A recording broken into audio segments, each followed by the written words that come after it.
देखो शिखरे आपणଙ୍କୁ स्वागत। आज मु आपणଙ୍କ ପାଇଁ ନେଇ ଆସିଛି देश विदेशर 30 ଟି गुरुत्वपूर्ण खबर। आपणଙ୍କୁ अनुरोध भिडियोटी को संपूर्ण देखिए। भल लगिले यह लाइक और शेयर निश्चय करेंगे। नंबर 1 आज देश में अनलॉक 5 केंद्र सरकार जारी कले गाइडलाइन। आज देश में अनलॉक 5 नहीं केंद्र सरकार गाइडलाइन जारी करिसेंती। राज्य सरकार स्कूल खोलिबा नहीं निष्पत्ति नहीं पारिबे। सेहीपरि अक्टोबर 15 रु 50% दर्शक सिनेमा हॉल और थिएटर खोलिबा नहीं निष्पत्ति नि जाइछि। अन्य गाइडलाइन मध्य अक्टोबर 31 जाए कंटेनमेंट जोन रे लॉकडाउन बलवत्तर रहिबो। खेलाड़ी ट्रेनिंग लगी खोलिबो स्विमिंग पूल। छात्र छात्री माने केवल पितामाता लिखित सहमति सहित विद्यालय व अनुष्ठान को जाई परिबे। सामग्रीर एवं जनसाधारणकर अंतराज्य गतिविधि उपरे कोनोसी प्रतिबंधक रहिबो नाही। एहीपरि गतिविधि ପାଇଁ कौनसी पृथक अनुमति किंबा अनुमोदन किंबा ई अनुमति आवश्यक हेबो नाही। नंबर 2 अक्टोबर रे भी शनिवार बंद रहिबो सबु सरकारी ऑफिस। काली साधारण प्रशासन विभाग पक्षरु अक्टोबर मासरे सरकारी ऑफिस किभଳି चालिबो से नि एक गाइडलाइन जारी होईछि। एई गाइडलाइन अनुसार भुवनेश्वर कटक रे थिबा विभागीय दफ्तर और मुख्य ऑफिस रे प्रथम श्रेणी वर्गर ऑफिसरन को मिसेई सर्वाधिक 50% कर्मचारी कार्य करिवे। ऑफिस कार्य जेभଳି प्रभावित न हेबो ता सुनिश्चित करिबाकू कह जाईछि। ऑफिस को केउ कर्मचारी आसीबे ता विभागीय मुख्य व सचिव निर्धारण करेंगे। तेबे ओसडोमा एसआरसी ऑफिस पुलिस अग्निशम सेवा स्वास्थ्य सेवा म्युनिसिपल सेवा आदि जोगोथिबा ऑफिस गुड़िकर 100% कर्मचारी को आसवाक पड़ो। राज्य में संक्रमण मामला वृद्धि पाउथिबा बेले राज्य सरकार समस्त ऑफिस अक्टोबर मास सबु शनिवार बंद रहिबो। नंबर 3 आयकर रिटर्न अवधि पुणी बढ़िला। पुणी थे केंद्र सरकार आयकर रिटर्न फाइल अवधि को वृद्धि करिसेंती। पूर्व आयकर रिटर्न शेष तारीख सेप्टेम्बर 30 रही किंतु एबे सीबीडीटी यहां नवेम्बर 30 जाए वृद्धि करिसेंती। देशर कोविड स्थिति को दृष्टि में रखी सीबीडीटी एभली निष्पत्ति नेइछि। प्रथमे 2019-20 आर्थिक वर्ष पई आयकर रिटर्न दाखलर समयसीमा मार्च 31 पर्यंत रही। तेबे यहां दुई थर वृद्धि करी सेप्टेम्बर 30 कर जाइथिला। एबे यहां नवेम्बर 30 जाए वृद्धि कर जाइछि। नंबर 4 जुक्त 2 इंस्टांट परीक्षा फॉर्म पूरण अवधि बढ़िला। जुक्त 2 इंस्टांट परीक्षा लगी गत 23 तारीख आरंभ होइतिबा फॉर्म पूरण प्रक्रिया शेष होइछि। उच्च माध्यमिक शिक्षा परिषद द्वारा परिचालित एही परीक्षा पई 28 तारीख पर्यंत छात्र छात्री ऑनलाइन रे आवेदन करिथिले। परीक्षा पई योग्य थिबा केते जण छात्र छात्री फॉर्म पूरण करिनथिबा जणा पड़िबा परे एबे आवेदन समय सीमा को आउ 3 दिन बढ़ाई दिया जाइछि। अक्टोबर 1 पर्यंत छात्र छात्री ऑनलाइन रे फॉर्म पूरण करिबा सह एसबीआई कलेक्ट माध्यम रे परीक्षा फी दाखल करि परिबे। एहा परे कोनोसी परिस्थिति रे आउ समय सीमा वृद्धि कराजिबो नाही बोली परिषद पक्षरु स्पष्ट कर जाइछि। जुक्त 2 कॉलेज कर्तृपक्ष छात्र छात्री परीक्षा form annexure 2 SBI collect receipt marksheet Xerox copy आदि अक्टोबर 3 रु 5 तारीख पर्यंत परीक्षा नियंत्रक ईमेल रे पठै पारिबे। पाणीपाग सूचना आसंता 48 घंटा पर्यंत एही सबु स्थान रे प्रबल वर्षा संभावना। अक्टोबर 1 रु 2 तारीख मध्य जगतसिंहपुर कटक पुरी केन्द्रापड़ा और ढेंकानाल जिलार गोटी किंबा 2टी स्थान में प्रबल अति प्रबल वर्षा हेबार संभावना रही। एसबू जिला को ऑरेंज वार्निंग जारी कर सेहीपरि प्रबल वर्षा संभावना को दृष्टि में रखी गंजाम अनुगुड़ जाजपुर भद्रक बालेश्वर मयूरभंज कंधमाल नयगढ़ बौद्ध खोर्धा जिले में गोटी किंबा 2टी स्थान में प्रबल वर्षा हेबार संभावना रही। जिलागुड़ी को सतर्क कर येलो वार्निंग जारी कर नंबर 6 राज्य में पुणी 3443 जन नुआ पॉजिटिव चिन्हट। काली राज्य में 3443 जन नुआ पॉजिटिव चिन्हट होइछंती। एमानक भितरु संगरोध केन्द्र 2017 और स्थानीय अंचल 1426 आक्रांत अछंती। एहा फଳରେ राज्य में आक्रांतों संख्या 2,19,119 को वृद्धि पाई। खोर्धारू 601 कटकरू 368 अनुगुड़ू 100 बालेश्वरू 152 बरगढ़ू 111 भद्रकरू 95 बलांगीरू 114 बौद्धरू 10 देवगढ़ू 13 ढेंकानालू 47 गजपति 18 गंजामरू 54 जगतसिंहपुर 78 जाजपुर 130 झारसुगुड़ा 77 कड़ाहांडी 76 कंधमाल 103 केन्द्रापड़ा 101 केन्दुझर 97 कोरापुट 52 मालकानगिरी 29 मयूरभंज 141 नवरंगपुर 99 नयगढ़ 88 नुआपड़ा 87 पुरी 132 रायगढ़ 29 संबलपुर 131 सोनपुर 94 सुंदरगढ़ 81 जन आक्रांत चिन्हट होइछंती। नंबर 7 गांधी जयंती रे खोलिबा चंदक हस्ती अभयारण्य। महामारी पई मार्च 27 तारीख दर्शकों बंद रही चंदक डमपड़ा हस्ती अभयारण्य आसंता अक्टोबर 2 तारीख में पुणी खोलिबो। गांधी जयंती अवसर में कोविड नियम अनुसार यह अभयारण्य दर्शक मानक पई खोला रहिबो। तेणु चंदक गोड़ीबारी मुख्य फाटक दे दर्शक माने अभयारण्य भितर को जाई पुणी प्राकृतिक जंगलर मनोरम दृश्य देखिबार सुजोग लाभ करिवे। चंदक डीएफओ केदारनाथ स्वाईं सूचना अनुसार दर्शक माने कोविड कटकणार अभयारण्य भितर को जिवे। दर्शक मानक पई रहणी ठारू आरंभ करी खाद्य पानीय जोगैबार व्यवस्था रही बोली डीएफओ कहिसंती। नंबर 8 उपनिर्वाचन ପାଇଁ ପରିଚାଳନା ସମିତି ଗଠନ କଲା ବିଜେପି। ଆସନ୍ତା ନଭେମ୍ବର 3 ତାରିଖରେ ବାଲେଶ୍ୱର ସଦର ଓ ଚିତ୍ତୋଡ଼ ବିଧାନସଭା ନିର୍ବାଚନ ମଣ୍ଡଳୀ ପାଇଁ ଉପନିର୍ବାଚନ ହେବ। ଏହି କ୍ରମରେ ଭାରତୀୟ ଜନତା ପାର୍ଟି ଉପନିର୍ବାଚନ ପରିଚାଳନା ସମିତି ଗଠନ କରିଛି।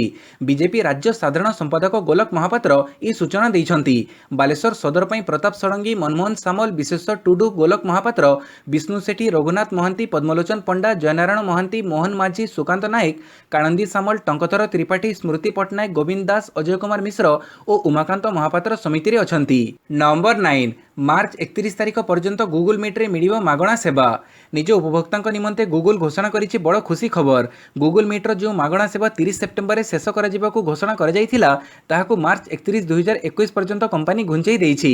ଅର୍ଥାତ୍ ଗ୍ରାହକମାନେ ଗୁଗୁଲ ମିଟ୍ ମାଗଣା ସେବା ଆଉ 6 ମାସ ପାଇପାରିବେ। ମହାମାରୀ ସମୟରେ ୱାର୍କ ଫ୍ରମ୍ ହୋମ୍ ସ୍ଥିତିକୁ ଦେଖି ଗୁଗୁଲ ଚଳିତ ବର୍ଷ ଏପ୍ରିଲ ମାସରୁ ସମସ୍ତଙ୍କ ନିମନ୍ତେ ଗୁଗୁଲ ମିଟ୍ ବ୍ୟବହାର ନିମନ୍ତେ କୌଣସି ଦେୟ ନିଆଯିବ ନାହିଁ ବୋଲି ଘୋଷଣା କରିଥିଲା। ଦିନକୁ ଗ୍ରାହକମାନଙ୍କୁ 60 ମିନିଟ୍ ମାଗଣା କଲିଂ ବ୍ୟବସ୍ଥା ସୁବିଧା ଦିଆଯିବ ବୋଲି କମ୍ପାନୀ ପକ୍ଷରୁ କୁହାଯାଇଥିଲା। ମାତ୍ର ଏବେ ଏହାକୁ ମାର୍ଚ୍ଚ 31 ତାରିଖ ପର୍ଯ୍ୟନ୍ତ ବୃଦ୍ଧି କରିଛି ଏବଂ ସେବାକୁ ଅସୀମିତ କରାଯିବ ବୋଲି କୁହାଯାଇଛି। ନମ୍ବର 10 ସ୍ୱଳ୍ପ ସଞ୍ଚୟ ସ୍କିମ୍ ଉପରେ ସୁଧହାର ଅପରିବର୍ତ୍ତିତ ରହିଲା। ଆସନ୍ତା ଅକ୍ଟୋବର ଡିସେମ୍ବର 3 ମାସ ପାଇଁ ଭାରତ ସରକାର ସବୁ ପ୍ରକାରର ସ୍ୱଳ୍ପ ସଞ୍ଚୟ ଯୋଜନା ଯଥା public provident fund, national saving certificate ଆଦି ଉପରେ ମିଳୁଥିବା ସୁଧହାରକୁ ଅପରିବର୍ତ୍ତିତ ରଖିଛନ୍ତି। କାଲି କେନ୍ଦ୍ର ଅର୍ଥ ମନ୍ତ୍ରଣାଳୟ ପକ୍ଷରୁ ଜାରି ସାର୍କୁଲାର ଅନୁସାରେ ଚଳିତ 3 ମାସ ଭଳି ଅକ୍ଟୋବର ଡିସେମ୍ବର 3 ମାସରେ ମଧ୍ୟ ପିପିଏଫ୍ ଉପରେ 7.10% ସୁଧ ମିଳିବ। ସେହିପରି ଏନ୍ସିଏଫ୍ ଉପରେ 7.4% ସୁଧ ମିଳିବ। ଅନ୍ୟପକ୍ଷରେ ପୋଷ୍ଟ ଅଫିସ୍ ଟାଇମ୍ ଡିପୋଜିଟ୍ ସ୍କିମ୍ରେ 5.5%ରୁ 6.7% ମଧ୍ୟରେ ସୁଧ ମିଳିବ। ଅନ୍ୟପକ୍ଷରେ ଜିଏସ୍ଟି ଦାତାଙ୍କ ଦାବିକୁ ସମ୍ମାନ ଜଣାଇ କେନ୍ଦ୍ର ସରକାର ବର୍ଷ 2018-19 ଆର୍ଥିକ ବର୍ଷ ପାଇଁ ବାର୍ଷିକ ଜିଏସ୍ଟି ରିଟର୍ଣ୍ଣ ଫାଇଲିଂ ତାରିଖକୁ ଆଉ 1 ମାସ ପାଇଁ ବୃଦ୍ଧି କରିଛନ୍ତି। ପୂର୍ବରୁ ଶେଷ ତାରିଖ ସେପ୍ଟେମ୍ବର 30 ଥିବା ବେଳେ ଏବେ ତାହାକୁ ଅକ୍ଟୋବର 31 ପର୍ଯ୍ୟନ୍ତ ବୃଦ୍ଧି କରିଛନ୍ତି। ନମ୍ବର 11 କୋଭିଡ୍-19 ମୁକାବିଲା କ୍ଷେତ୍ରରେ ଓଡ଼ିଶା ମଡେଲକୁ WHOର ଉଚ୍ଚ ପ୍ରଶଂସା। ପ୍ରାକୃତିକ ବିପର୍ଯ୍ୟୟର ଉପଯୁକ୍ତ ମୁକାବିଲା କରି ସଫଳତା ହାସଲ କରିଥିବା ଓଡ଼ିଶା ଏବେ କୋଭିଡ୍-19 ମହାମାରୀର ସଫଳ ମୁକାବିଲା କରିବାରେ ସମର୍ଥ ହୋଇଛି। କୋଭିଡ୍-19ର ଦୃଢ଼ ମୁକାବିଲା କ୍ଷେତ୍ରରେ ଓଡ଼ିଶା ମଡେଲକୁ ବିଶ୍ୱ ସ୍ୱାସ୍ଥ୍ୟ ସଂଗଠନ ପକ୍ଷରୁ ଉଚ୍ଚ ପ୍ରଶଂସା କରାଯାଇଛି। ଚଳିତ ଜୁନ୍ ମାସରେ ରାଜ୍ୟରେ ମହାମାରୀ ଆରୋଗ୍ୟ ହାର 69.4% ଥିଲା, ଯାହାଫଳରେ ରାଜ୍ୟ ଦେଶର ସୁସ୍ଥ ହାର ଅଧିକ ଥିବା ରାଜ୍ୟଗୁଡ଼ିକ ମଧ୍ୟରେ ସାମିଲ ହୋଇପାରିଥିଲା। ଏବେ ମଧ୍ୟ ଓଡ଼ିଶା ସଫଳ ସୁସ୍ଥ ହାର ଥିବା ଭାରତର ଅଳ୍ପ କେତେକ ଅଗ୍ରଣୀ ରାଜ୍ୟ ମଧ୍ୟରେ ରହିଛି। ମହାମାରୀ ସଙ୍କଟ ମଧ୍ୟରେ ବାତ୍ୟା ଅମ୍ଫନ ରାଜ୍ୟକୁ ପ୍ରଭାବିତ କରିଥିବା ବେଳେ ସାମାଜିକ ଦୂରତା ବଜାୟ ରଖି ଲୋକଙ୍କୁ ସ୍ଥାନାନ୍ତର କରିବା ଥିଲା ଏକ ବଡ଼ ଆହ୍ୱାନମୂଳକ କାର୍ଯ୍ୟ। ନମ୍ବର 12 ଚାନ୍ଦିପୁରରେ ସୁପରସୋନିକ୍ କ୍ରୁଜ୍ ମିଜାଇଲ୍ ବ୍ରହ୍ମୋସର ବ୍ୟବହାରିକ ପରୀକ୍ଷଣ। ଚାନ୍ଦିପୁରରେ ଥିବା ଅନ୍ତରୀଣ ପରୀକ୍ଷା ଘାଟିରୁ ବୁଧବାର ସୁପରସୋନିକ୍ କ୍ରୁଜ୍ ମିଜାଇଲ୍ ବ୍ରହ୍ମୋସର ବ୍ୟବହାରିକ ପରୀକ୍ଷଣ ହୋଇଯାଇଛି। ସକାଳ 10:27ରେ ଏହି ପରୀକ୍ଷଣ କ୍ଷେପଣାସ୍ତ୍ର କେନ୍ଦ୍ରର 3 ନମ୍ବର ଲଞ୍ଚପ୍ୟାଡ୍ରୁ ଡିଆର୍ଡିଓ ପକ୍ଷରୁ ହୋଇଥିବା ସୂଚନା ରହିଛି। ଭାରତ ରୁଷିଆର ମିଳିତ ଜ୍ଞାନକୌଶଳରେ ତିଆରି ହୋଇଥିବା କ୍ଷେପଣାସ୍ତ୍ର ବ୍ରହ୍ମୋସ 400 କିଲୋମିଟର ପର୍ଯ୍ୟନ୍ତ ଶତ୍ରୁ ପକ୍ଷର ଲକ୍ଷ୍ୟଭେଦ କରିପାରିବ। ଏହି କ୍ଷେପଣାସ୍ତ୍ରକୁ ଉଭୟ ଜଳ ଓ ସ୍ଥଳଭାଗରୁ ନିକ୍ଷେପ କରାଯାଇପାରିବ। ଶବ୍ଦର ବେଗଠାରୁ 3 ଗୁଣ ଅଧିକ ବେଗରେ ଗତି କରିପାରୁଥିବା ବ୍ରହ୍ମୋସ ମିସାଇଲରେ 2ଟି ଷ୍ଟେଜ୍ ବିଶିଷ୍ଟ ଇଞ୍ଜିନ୍ ବ୍ୟବହାର କରାଯାଇଛି। ନମ୍ବର 13 ମାସ୍କ ଦୁର୍ନୀତିର ଦୋଷୀଙ୍କ ବିରୋଧରେ ହେବ କଡ଼ା କାର୍ଯ୍ୟାନୁଷ୍ଠାନ, କହିଲେ ମନ୍ତ୍ରୀ। ମହାମାରୀ କାଳରେ ମାସ୍କ ଦୁର୍ନୀତି ପ୍ରସଙ୍ଗରେ ବଡ଼ ବୟାନ ଦେଇଛନ୍ତି ସ୍ୱାସ୍ଥ୍ୟମନ୍ତ୍ରୀ ନବ ଦାସ। କୋଭିଡ୍ କିଟ୍ କିଣାରେ ଆସିଥିବା ଦୁର୍ନୀତି ଅଭିଯୋଗ ଲୋକାୟୁକ୍ତଙ୍କ ପାଖରେ ବିଚାରାଧୀନ ଅଛି। ତଦନ୍ତ ପରେ ଯିଏ ଦୋଷୀ ସାବ୍ୟସ୍ତ ହେବ ତାଙ୍କ ବିରୋଧରେ କଡ଼ା କାର୍ଯ୍ୟାନୁଷ୍ଠାନ ଗ୍ରହଣ କରାଯିବ ବୋଲି କହିଛନ୍ତି ସ୍ୱାସ୍ଥ୍ୟମନ୍ତ୍ରୀ। ମାସ୍କ ଦୁର୍ନୀତି ପ୍ରସଙ୍ଗରେ ସରକାରକୁ ବିରୋଧୀ ଘେରିଥିବା ବେଳେ କାଲି ଗୃହରେ ଉତ୍ତର ରଖିଛନ୍ତି ବିଭାଗୀୟ ମନ୍ତ୍ରୀ। ସେହିଭଳି ମହାମାରୀ ପରିଚାଳନାରେ ସମ୍ପୂର୍ଣ୍ଣ ବିଫଳତା ନେଇ ବିରୋଧୀ ଆଣୁଥିବା ମୁଲତବୀ ପ୍ରସ୍ତାବ ଉପରେ ମଧ୍ୟ ଗୃହରେ ବିବୃତ୍ତି ରଖିଛନ୍ତି ନବ ଦାସ। ସ୍ୱାସ୍ଥ୍ୟମନ୍ତ୍ରୀ କହିଛନ୍ତି, ଅନ୍ୟ ରାଜ୍ୟ ତୁଳନାରେ ଓଡ଼ିଶାରେ ନିୟନ୍ତ୍ରଣ ଭିତରେ ରହିଛି ମହାମାରୀ। ନମ୍ବର 14 ୟୁପିଏସସି ପ୍ରିଲିମ୍ ପରୀକ୍ଷା ଘୁଞ୍ଚାଇବା ପାଇଁ ହୋଇଥିବା ଆବେଦନ ଖାରଜ। ଅକ୍ଟୋବର 4ରେ ହେବାକୁ ଥିବା ୟୁପିଏସସି ପ୍ରିଲିମ୍ ପରୀକ୍ଷା 2020 ସ୍ଥଗିତ ରଖିବାକୁ ହୋଇଥିବା ଆବେଦନକୁ ଖାରଜ କରିଛନ୍ତି ସୁପ୍ରିମକୋର୍ଟ। ୟୁପିଏସସି ଯେଉଁ ସତ୍ୟପାଠ ଦାଖଲ କରିଛି ତାହାକୁ କୋର୍ଟ ଗ୍ରହଣ କରିଛନ୍ତି। ପରୀକ୍ଷା ପ୍ରସ୍ତୁତି ଶେଷ ହୋଇଛି, ତେଣୁ ଘୁଞ୍ଚାଇଲେ ଏହା ପରୀକ୍ଷାର୍ଥୀଙ୍କ ଉପରେ ପ୍ରଭାବ ପକାଇବ ବୋଲି ୟୁପିଏସସି ବୋର୍ଡ କୋର୍ଟରେ ପକ୍ଷ ରଖିଥିଲା। ଯଦି ପରୀକ୍ଷା ଘୁଞ୍ଚାଯିବ ତାହେଲେ ଆସନ୍ତା ବର୍ଷ ମଧ୍ୟ ପରୀକ୍ଷା ଉପରେ ପ୍ରଭାବ ପକାଇବ ବୋଲି ବୋର୍ଡ ଯୁକ୍ତି ରଖିଥିଲେ। ଏହି ପରୀକ୍ଷା କରିବା ପାଇଁ 50 କୋଟି ଟଙ୍କା ଖର୍ଚ୍ଚ କରିସାରିଛି। ଏଭଳି ପରିସ୍ଥିତିରେ ଯଦି ପରୀକ୍ଷା ସ୍ଥଗିତ ରଖାଯାଏ ତେବେ ସରକାରୀ ଅର୍ଥର ବଡ଼ କ୍ଷତି ଘଟାଇବ। ଅକ୍ଟୋବର 4ରେ ୟୁପିଏସସି ପ୍ରାଥମିକ ପରୀକ୍ଷା ଅନୁଷ୍ଠିତ ହେବ। ନମ୍ବର 15 ଭାରତର ଅର୍ଥନୀତି ହେଉଛି ବିଶ୍ୱର ସବୁଠାରୁ ଖରାପ ଅର୍ଥନୀତି, କହିଲେ ଅଭିଜିତ ବାନାର୍ଜୀ। ଭାରତର ଅର୍ଥନୀତି ହେଉଛି ବିଶ୍ୱର ସବୁଠାରୁ ଖରାପ ପ୍ରଦର୍ଶନକାରୀ ଅର୍ଥନୀତି।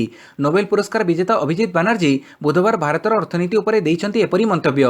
ସେ କହିଛନ୍ତି ଯେ ଏହି ସମସ୍ୟାର ମୁକାବିଲା ପାଇଁ ସରକାରଙ୍କ ଆର୍ଥିକ ଉତ୍ସାହ ପର୍ଯ୍ୟାପ୍ତ ନୁହେଁ। ତଥାପି ଚଳିତ ଆର୍ଥିକ ବର୍ଷର ଦ୍ୱିତୀୟ 6 ମାସରେ ଦେଶର ଆର୍ଥିକ ଅଭିବୃଦ୍ଧି ହାରରେ ଉନ୍ନତି ହେବା ସମ୍ଭାବନା ସମ୍ଭାବନା ରହିଛି ବୋଲି ଶ୍ରୀ ବାନାର୍ଜୀ କହିଛନ୍ତି। ସେ ଆହୁରି ମଧ୍ୟ କହିଛନ୍ତି ଯେ ମହାମାରୀ ଯୋଗୁଁ ଦେଶର ଆର୍ଥିକ ଅଭିବୃଦ୍ଧି ହାର ମନ୍ଥର ହୋଇସାରିଛି। ବର୍ତ୍ତମାନ ଭାରତୀୟ ଅର୍ଥନୀତି ହେଉଛି ବିଶ୍ୱର ସବୁଠାରୁ ଖରାପ ପ୍ରଦର୍ଶନକାରୀ ଅର୍ଥନୀତି। ତେବେ ଆଗାମୀ ଦିନରେ ଦେଶର ଅର୍ଥନୀତିରେ ପୁନର୍ଜୀବନ ଦେଖାଯିବ ବୋଲି ଶ୍ରୀ ବାନାର୍ଜୀ କହିଛନ୍ତି। ନଭେମ୍ବର 16 ହାଥରସ ଗଣଦୁଷ୍କର୍ମ ଯୋଗୀଙ୍କ ଇସ୍ତଫା ଦାବି ଜୋର ଧରିଲା। ଉତ୍ତରପ୍ରଦେଶ ହାଥରସରେ ଘଟିଥିବା ଗଣଦୁଷ୍କର୍ମ ହତ୍ୟା ଘଟଣାକୁ ନେଇ ସାରା ଦେଶରେ ତୀବ୍ର ଅସନ୍ତୋଷ ପ୍ରକାଶ ପାଇଛି। 2012 ଦିଲ୍ଲୀ ଘଟଣା ପରି ସେପ୍ଟେମ୍ବର 14ରେ ଉତ୍ତରପ୍ରଦେଶର ହାଥରସଠାରେ 4 ଜଣ ଯୁବକ ଜଣେ 19 ବର୍ଷୀୟ ଦଳିତ ମହିଳାଙ୍କୁ ପ୍ରଥମେ ଗଣଦୁଷ୍କର୍ମ କରିଥିଲେ। ଏହାପରେ ତାକୁ ଅତ୍ୟନ୍ତ ଭୟଙ୍କର ଭାବେ ନିର୍ଯାତନା ଦେଇଥିଲେ। ତାଙ୍କ ପଞ୍ଜରା ହାଡ଼ ଭାଙ୍ଗିବା ସହ ମେରୁଦଣ୍ଡରେ ବି ଆଘାତ ଲାଗିଥିଲା। ଏଥିପାଇଁ ଗତକାଲି ଚିକିତ୍ସାଧୀନ ଅବସ୍ଥାରେ ତାଙ୍କର ମୃତ୍ୟୁ ଘଟିଥିଲା। ସବୁଠାରୁ ଗୁରୁତ୍ୱପୂର୍ଣ୍ଣ କଥା ହେଉଛି ପରିବାର ଲୋକଙ୍କ ବିନା ଅନୁମତିରେ ପୁଲିସ ପୀଡ଼ିତାଙ୍କ ମୃତଦେହକୁ ରାତି ପ୍ରାୟ 2:40ରେ ସତ୍କାର କରିଦେଇଥିଲା। ଏହାକୁ ନେଇ ବିବାଦ ଆହୁରି ତୀବ୍ର ହୋଇଛି। ମୁଖ୍ୟମନ୍ତ୍ରୀ ଯୋଗୀ ଆଦିତ୍ୟନାଥ ଘଟଣାକୁ ରଫାଦଫା କରି ନିଜର ଛବିକୁ ସୁଧାରିବା ପାଇଁ ପ୍ରଶାସନକୁ ଲଗେଇ ଏପରି କରିଛନ୍ତି ବୋଲି ବିଭିନ୍ନ ମହଲରେ ଅଭିଯୋଗ ହୋଇଛି। ଏପରିକି ଅନେକ ଲୋକ ଯୋଗୀ ମୁଖ୍ୟମନ୍ତ୍ରୀ ପଦରୁ ଇସ୍ତଫା ଦିଅନ୍ତୁ ବୋଲି ଦାବି କରିଛନ୍ତି। ନଭେମ୍ବର 17 ରାଜଧାନୀରେ ନକଲି ଇଞ୍ଜିନ ଅଏଲ ତିଆରି କାରଖାନା ଠାବ। ଲେବୁଲ ଅସଲି ଭିତରେ ମାଲ ନକଲି। ଇଞ୍ଜିନ ଅଏଲ ଡବ ଭିତରେ ପୋଡ଼ା ମୋବିଲ। ବ୍ୟବସାୟ ପାଇଁ ଗ୍ରାହକ କିମ୍ବା ଦୋକାନୀ ନୁହେଁ ବରଂ ଗ୍ୟାରେଜ ମାଲିକଙ୍କ ସହ ଅଲିଖିତ ଚୁକ୍ତି। 20 ଟଙ୍କାର ପୋଡ଼ା ମୋବିଲରେ ଭଡ଼ିକି ଭଡ଼ି ବ୍ରାଣ୍ଡେଡ୍ ଇଞ୍ଜିନ ଅଏଲ ଡବରେ ପଶିବା ପରେ 12 ଗୁଣ ଦର। ବର୍ଷ ବର୍ଷ ଧରି ଏଭଳି ବେପାର ଚାଲିବା ପରେ କାଲି କମିଶନରେଟ୍ ପୁଲିସ କାରଖାନା ଉପରେ ଚଢ଼ଉ କରିଛି। ମଞ୍ଚେଶ୍ୱର ସମେଇଗାଡ଼ିଆ ଅଞ୍ଚଳରେ ଥିବା ଏହି କାରଖାନାରୁ 13,000 ଲିଟର ତେଲ ଜବତ ହୋଇଛି। ଏଥିରେ 70 ଡ୍ରମ୍ ମୋବିଲ, 50 ଡ୍ରମ୍ କିରୋସିନ ଓ 10 ଡ୍ରମ୍ ଟ୍ରାନ୍ସଫର୍ମର ଅଏଲ ଜବତ ହୋଇଛି। ଏଥିସହିତ ଓଜନ ମେସିନ, ପ୍ୟାକିଂ ମେସିନ, ଖାଲି ଡ୍ରମ୍ ଓ ବ୍ରାଣ୍ଡେଡ୍ ଡବ ପ୍ରଭୃତି ଜବତ କରାଯାଇଛି। ଏଥିରେ ସମ୍ପୃକ୍ତ ବାବାଜୀ ସାହୁ ଓ ତାର ଅନ୍ୟ 2 ସହଯୋଗୀଙ୍କୁ ଗିରଫ କରାଯାଇଛି। ନଭେମ୍ବର 18 ଦେଶରେ 24 ଘଣ୍ଟାରେ 80,472 ଜଣ ଆକ୍ରାନ୍ତ ଚିହ୍ନଟ। ସେପ୍ଟେମ୍ବର 30 ତାରିଖ ସୁଦ୍ଧା ସମଗ୍ର ଦେଶରେ 62,25,763 ଜଣ ଭାଇରସ ଦ୍ୱାରା ଆକ୍ରାନ୍ତ ହୋଇଛନ୍ତି। ଆକ୍ରାନ୍ତଙ୍କ ମଧ୍ୟରୁ 51,87,825 ଜଣ ସୁସ୍ଥ ହୋଇଛନ୍ତି। ବାକି 97,497 ଜଣ ଆକ୍ରାନ୍ତ ବ୍ୟକ୍ତିଙ୍କର ମୃତ୍ୟୁ ଘଟିଛି। 24 ଘଣ୍ଟା ମଧ୍ୟରେ ଜଣାପଡ଼ିଥିବା 80,472 ଆକ୍ରାନ୍ତଙ୍କୁ ମିଶାଇ ସମ୍ପ୍ରତି ସକ୍ରିୟ ଆକ୍ରାନ୍ତଙ୍କ ସଂଖ୍ୟା 9,40,441 ରହିଛି। ଗତ 24 ଘଣ୍ଟା ମଧ୍ୟରେ 1,179 ଜଣ ଆକ୍ରାନ୍ତ ମୃତ୍ୟୁବରଣ କରିଥିବା ବେଳେ ସମୁଦାୟ 10,86,688 ଜଣଙ୍କର କୋଭିଡ ପରୀକ୍ଷଣ କରାଯାଇଥିବା ସୂଚନା ରହିଛି। ନଭେମ୍ବର 19 କୋଭିଡ ଆକ୍ରାନ୍ତ ମୃତ୍ୟୁ ସଂଖ୍ୟାକୁ ନେଇ ଭାରତ ସଠିକ୍ ତଥ୍ୟ ଦେଉନାହିଁ କହିଲେ ଟ୍ରମ୍ପ। ଆମେରିକା ରାଷ୍ଟ୍ରପତି ନିର୍ବାଚନ ଆଗକୁ ଥିବାବେଳେ ବର୍ତ୍ତମାନ ଏହାର ପ୍ରଚାର ଅଭିଯାନ ଶେଷ ପର୍ଯ୍ୟାୟରେ ପହଞ୍ଚିଛି। ବୁଧବାର ଦିନ ଆମେରିକା ନିର୍ବାଚନର ପ୍ରଥମ ରାଷ୍ଟ୍ରପତି ବିତର୍କ ହୋଇଥିଲା, ଯେଉଁଠାରେ ଡୋନାଲ୍ଡ ଟ୍ରମ୍ପ ଏବଂ ଜୋ ବିଡେନଙ୍କ ମଧ୍ୟରେ ତୀବ୍ର ବିତର୍କ ହୋଇଥିଲା। ଜୋ ବିଡେନଙ୍କୁ ଜବାବ ଦେବାକୁ ଯାଇ ରାଷ୍ଟ୍ରପତି ଡୋନାଲ୍ଡ ଟ୍ରମ୍ପ ଭାରତ ସମେତ ଚୀନ ଏବଂ ରୁଷ ଉପରେ ଗମ୍ଭୀର ଆରୋପ ଲଗାଇଥିବା ଜଣାପଡ଼ିଛି। ନିଜର ସମ୍ବୋଧନରେ ସେ କହିଛନ୍ତି, ଭାରତ, ଚୀନ ଓ ରୁଷ ଭଳି ଦେଶ ସେମାନଙ୍କର ସଠିକ୍ ଆକଳନ ଦେଉନାହାନ୍ତି। ଆପଣ କହିପାରିବେ ନାହିଁ ଯେ ସେଠାରେ କେତେ ଲୋକ ମୃତ୍ୟୁବରଣ କରିଛନ୍ତି ଏବଂ କେତେ ଜଣ ଆକ୍ରାନ୍ତ ହୋଇଛନ୍ତି। ସେମାନଙ୍କର ଆକଳନ ଠିକ୍ ନୁହେଁ। ନଭେମ୍ବର 20 କୃଷି ଆଇନ ନେଇ ସୋନିଆଙ୍କୁ ସୀତାରମଣଙ୍କ ଟାର୍ଗେଟ। କୃଷି ଆଇନକୁ ନେଇ ମଙ୍ଗଳବାର କେନ୍ଦ୍ର ଅର୍ଥମନ୍ତ୍ରୀ ନିର୍ମଳା ସୀତାରମଣ ସୋନିଆ ଗାନ୍ଧୀଙ୍କୁ ଟାର୍ଗେଟ କରିଛନ୍ତି। ସେ କହିଛନ୍ତି ଯେ 2019 ଲୋକସଭା ନିର୍ବାଚନ ବେଳେ ଏପିଏମସି ଆକ୍ଟରେ ସଂଶୋଧନ ବିଷୟରେ କଂଗ୍ରେସ ନିର୍ବାଚନୀ ପ୍ରତିଶ୍ରୁତିରେ ଘୋଷଣା କରିଥିଲା। ଏବେ ବିଜେପି ସରକାର ତାହା କରି ଦେଖାଇଛି। ଏଭଳି ପରିସ୍ଥିତିରେ କଂଗ୍ରେସ କାହିଁକି ବିରୋଧ କରୁଛି? ଯଦି କଂଗ୍ରେସ ବିରୋଧ କରୁଛି ତେବେ ଦଳ କହିବା ଉଚିତ ଯେ ସେମାନେ ମ୍ୟାନିଫେଷ୍ଟୋରେ ମିଛ ପ୍ରତିଶ୍ରୁତି ଦେଇଥିଲେ। କଂଗ୍ରେସ ଆଜି କାହିଁକି ରାଜ୍ୟମାନଙ୍କୁ କେନ୍ଦ୍ର ବିରୋଧରେ ଆଇନ ଆଣିବାକୁ କହୁଛି? କଂଗ୍ରେସ ମ୍ୟାନିଫେଷ୍ଟୋକୁ ଟ୍ୱିଟ୍ କରି ପଚାରିଛନ୍ତି କି କଂଗ୍ରେସ ଦେଶର ଲୋକଙ୍କୁ ମିଥ୍ୟା ପ୍ରତିଶ୍ରୁତି ଦେଇଛି କି ବୋଲି ସୀତାରମଣ ପ୍ରଶ୍ନ କରିଛନ୍ତି। ନଭେମ୍ବର 21 ଲକ୍ଷ୍ମୀ ବିଳାସ ବ୍ୟାଙ୍କକୁ ଅଧିଗ୍ରହଣ କରିବ Punjab national bank. Reserve bank of India public sector Punjab national ବ୍ୟାଙ୍କକୁ ଅସୁବିଧାଜନକ ଲକ୍ଷ୍ମୀ ବିଳାସ ବ୍ୟାଙ୍କର ସମ୍ଭାବ୍ୟ ଅକ୍ତିଆର ପାଇଁ ପ୍ରସ୍ତୁତ ହେବାକୁ କହିଛି। ପିଏନବିର ଏକ ଶୀର୍ଷ ସୂତ୍ର ଅନୁଯାୟୀ ଅନ୍ୟ ବାଣିଜ୍ୟିକ ବ୍ୟାଙ୍କଗୁଡ଼ିକୁ ଆଣିବାରେ ବ୍ୟାଙ୍କର ଅଭିଜ୍ଞତା ରହିଛି। ଅଧିକାରୀ କହିଛନ୍ତି ଯେ ଓରିଏଣ୍ଟାଲ ବ୍ୟାଙ୍କ ଅଫ୍ କମର୍ସ ଏବଂ ୟୁନାଇଟେଡ୍ ବ୍ୟାଙ୍କର ମିଶ୍ରଣ ହେତୁ ଦେଶର ଉତ୍ତର ଏବଂ ପୂର୍ବ ଭାଗରେ ପିଏନବିର ଅନୁପ୍ରବେଶ ଯଥେଷ୍ଟ ବୃଦ୍ଧି ପାଇଛି। ସମଗ୍ର ଦେଶରେ ଏହାର ଉପସ୍ଥିତି ପଞ୍ଜୀକରଣ କରିବାକୁ ଦକ୍ଷିଣ ଭାରତରେ ମଧ୍ୟ ଏକ ବଡ଼ ଉପାୟରେ ନିଜର ଉପସ୍ଥିତି ପଞ୍ଜୀକରଣ କରିବାକୁ ପଡ଼ିବ। ନଭେମ୍ବର 22 ମମତାଙ୍କ ରୋଷଶାଳା ପ୍ରବାସୀ ଶ୍ରମିକଙ୍କୁ 5 ଟଙ୍କାରେ ଭୋଜନ। ପଶ୍ଚିମବଙ୍ଗରେ ତୃଣମୂଳ କଂଗ୍ରେସ ଦିଦିଙ୍କ ରୋଷଶାଳା କାର୍ଯ୍ୟକ୍ରମ ଆରମ୍ଭ କରିଛି ଏବଂ ଏହା ମାଧ୍ୟମରେ ପ୍ରବାସୀ ଶ୍ରମିକମାନଙ୍କୁ ମାତ୍ର 5 ଟଙ୍କାରେ ଭୋଜନ ଉପଲବ୍ଧ କରାଯାଉଛି। କାମଧନ୍ଦା ହରାଇଥିବା ରାଜ୍ୟର ଲକ୍ଷାଧିକ ଶ୍ରମିକଙ୍କୁ ସହାୟତା ଯୋଗାଇ ଦେବା ଉଦ୍ଦେଶ୍ୟରେ ଏଭଳି ପଦକ୍ଷେପ ଗ୍ରହଣ କରାଯାଇଛି। ପ୍ରତିଦିନ ପୂର୍ବାହ୍ନ 11ଟାରୁ ଅପରାହ୍ନ 3ଟା ମଧ୍ୟରେ ଶ୍ରମିକମାନଙ୍କୁ ଭୋଜନ ଉପଲବ୍ଧ କରାଯାଉଛି। ଭୋଜନରେ ଭାତ, ଡାଲି, ଘାଣ୍ଟ ତରକାରୀ ଏବଂ ପାମ୍ପଡ଼ ଦିଆଯାଉଛି। ନଭେମ୍ବର 23 ଅକ୍ଟୋବର 31 ଯାଏଁ ଲକଡାଉନ ରହିବ ତାମିଲନାଡୁ। ବିଦ୍ୟାଳୟ ଛାତ୍ରଛାତ୍ରୀଙ୍କ ସ୍ୱାସ୍ଥ୍ୟକୁ ଗୁରୁତ୍ୱ ଦେଇ ତାମିଲନାଡୁ ସରକାର ମଙ୍ଗଳବାର ବଡ଼ ନିଷ୍ପତ୍ତି ନେଇଛନ୍ତି। ମହାମାରୀକୁ ଦୃଷ୍ଟିରେ ରଖି ସରକାର ଲକଡାଉନ ଅବଧି ଅକ୍ଟୋବର 31 ଯାଏଁ ବୃଦ୍ଧି କରିଛନ୍ତି। ଲକଡାଉନ ସମୟରେ ତାମିଲନାଡୁର ଧାର୍ମିକ, ସାଂସ୍କୃତିକ, ସାମାଜିକ କାର୍ଯ୍ୟକ୍ରମ, ଶିକ୍ଷାନୁଷ୍ଠାନ, ମନୋରଞ୍ଜନ କେନ୍ଦ୍ର, ସଂଗ୍ରହାଳୟ ଏବଂ ସମାବେଶ ବନ୍ଦ ରହିବ। ସେହିପରି ଉପାନ୍ତ ସହରକୁ ଯୋଡୁଥିବା ଟ୍ରେନ୍ ସେବା ସ୍ଥଗିତ ରହିବ। ମୁଖ୍ୟମନ୍ତ୍ରୀ କହିଛନ୍ତି, ଚେନ୍ନାଇ ବିମାନ ବନ୍ଦରରେ ଘରୋଇ ବିମାନ ସଂଖ୍ୟା 2 ଗୁଣ ବୃଦ୍ଧି ହୋଇ 100ରେ ପହଞ୍ଚିବ। ଚା ଦୋକାନ ଓ ରେଷ୍ଟୁରାଣ୍ଟ गुड़िक सकाळ 6टाରୁ 9टा पर्यंत खोलिबाकू अनुमति दिया जाइछि। नंबर 24 उत्तर प्रदेश गणदुष्कर्म मामला तदंत ପାଇଁ 3 जणिया एसआईटी गठन।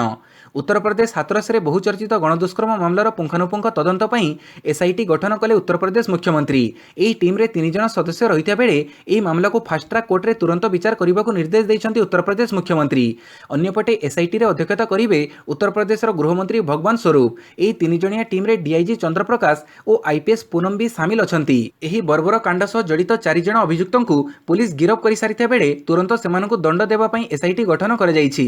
नंबर 25 पुनी गड़िबो घरोई ट्रेन तेजस प्रस्तुति जोरदार। देशर प्रथम घरोई ट्रेन तेजस पार्वण पूर्व ट्रैक रे गड़िबा नै आईआरसीटीसी पक्षरु सूचना मिलिछि। आईआरसीटीसी पक्षरु अक्टोबर 17 तारिख ठारू तेजस ट्रेन चलाचल करिबा नै रेल मंत्रालय को अनुमति मागिछि। एहा सह लीज चार्ज क्षमा करिबा नै मध्ये चिठी रे अनुरोध करा जाइछि। उल्लेखयोग्य तेजस ट्रेन पई आईआरसीटीसी को रेल मंत्रालय को दैनिक 13 लाख टंका लीज चार्ज देबाकू पड़िथाए। एही घरोई ट्रेन 2020 आरंभरू दिल्ली लखनऊ अहमदाबाद मुंबई एवं वाराणसी इंदौर मध्य चलीथिला। हेले महामारी पई 22 मार्च रु एहाकू बंद रखा जाइथिला। सूचना था कि घरोई ट्रेन रो परिचालन क्षमता आईआरसीटीसी हाथ रे रहिछि। नंबर 26 बिग बजार रे आज ठारू public holiday cell.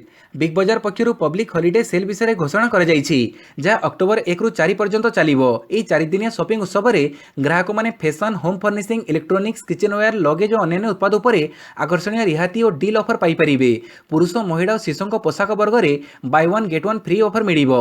Home fashion उत्पाद यथा बेडशीट बाथ डेकर टावेल और पर्दा उपरे 50% पर्यंत एवं किचनवेयर डिनर सेट उपरे 70% पर्यंत रिहाती मिलिबो। इलेक्ट्रोनिक सामग्री उपरे 60% पर्यंत रिहातीर व्यवस्था करा जाइछि। ग्राहक माने shop.bigbazar.com माध्यम रे ऑनलाइन शॉपिंग मध्ये करि परिबे। नंबर 27 आखि बुझिले जन्ममामु कार्टूनिस्ट केसी शिवशंकर। आखि बुझिले जन्ममामु पत्रिकार प्रसिद्ध चित्रकर तथा कार्टूनिस्ट केसी शिवशंकर 97 वर्ष बयस रे मंगलवार चेन्नई रे तांकर परलोक घटिछि। 1924 रे जन्मित शिवशंकर 1947 मसीह रे जन्ममामु रे जोग देइथिले। से एहार प्रारंभिक सदस्यंक मध्यरु अन्यतम थिले। जन्ममामु रे तांको पूरा जीवन काल कटिथिला। जन्ममामु पत्रिका बंद हेबा पर्यंत से सेथिरे कार्य करुथिले। 80 और 90 दशक रे बेस लोकप्रियता पाइथिला चंदामामा अथवा जन्ममामु पत्रिका। प्रतिटी भारतीय किशोर निज मातृभाषा रे जन्ममामु पढ़िबाकू भल पाउथिले। नंबर 28 राज्य रे पुणी 14 महामारी जनित मृत्यु। मृतकंक संख्या 842 को वृद्धि। राज्य रे महामारी रे पुणी 14 जनकर मृत्यु घटिछि। या फଳରେ राज्य रे महामारी जनित मृत्यु संख्या 842 को वृद्धि पाइछि। जो 14 आक्रांतक मृत्यु घटिछि सेमानक मध्ये अछंती बालेश्वरु जणे, भद्रकरु जणे, भुवनेश्वरु 2 जण, कटकरु जणे, गंजामरु जणे, कणाहांडीरु जणे, कंधमाड़रू जणे, खोर्धारु जणे, नयगढ़ 3 जण और पुरीरु 2 जण। एमाने समस्ते कोविड हस्पिटाल चिकित्सित होउथिया बेले मृत्युवरण करिसंती। नंबर 29 37 रन रे विजय हासिल कला कोलकाता नाइट राइडर्स। कोलकाता बॉलरंक घातक बोलिंग रे जीत है राजस्थान रॉयल्स। फଳରେ कोलकाता नाइट राइडर्स एही मैच रे 37 रन रे विजयी होइछि। दल पक्षरु शिवम मावी चमत्कार बोलिंग करिसंती। सेही बडी बैटिंग रे शुभमन गिल 47 रन हासिल करिसंती। एही मैच रे राजस्थान रॉयल्स टॉस जीति प्रथमे बोलिंग निष्पत्ति नैथिला। तेणु कोलकाता नाइट राइडर्स प्रथमे बैटिंग आरंभ करिथिला। दल 20 ओवर रे 6 विकेट हरई 174 रन करिथिला। परे 175 रन रो विजय लक्ष्य नै पडियाको लेइथिला राजस्थान रॉयल्स। हेले कोलकाता बॉलरंक आगरे फेल मारिथिले राजस्थान सर बैट्समैन। फଳରେ दल 20 ओवर रे 9 विकेट हरई 137 रन करिथिला। नंबर 30 जातीय महिला रेसलिंग कैंप अक्टोबर 10 रु। जातीय महिला रेसलिंग कैंप अक्टोबर 10 रु लखनऊ स्थित साई सेंटर आरंभ हेबो। एथिरे जो माने अंशग्रहण न करिवे जातीय दल पई मनोनयन बेले सेमानक नाम विचार को नियाजिबो नाही बोली रेसलिंग फेडरेशन ऑफ इंडिया तरफ मंगलवार चेतावनी दिया जाइछि। जातीय कैंप प्रकृत में सेप्टेम्बर 1 रु आरंभ होइथांता किंतु महामारी जोगु एहाकु स्थगित रखा जाइथिला। भिडियोटी को संपूर्ण देखिथिबारु बहुत बहुत धन्यवाद।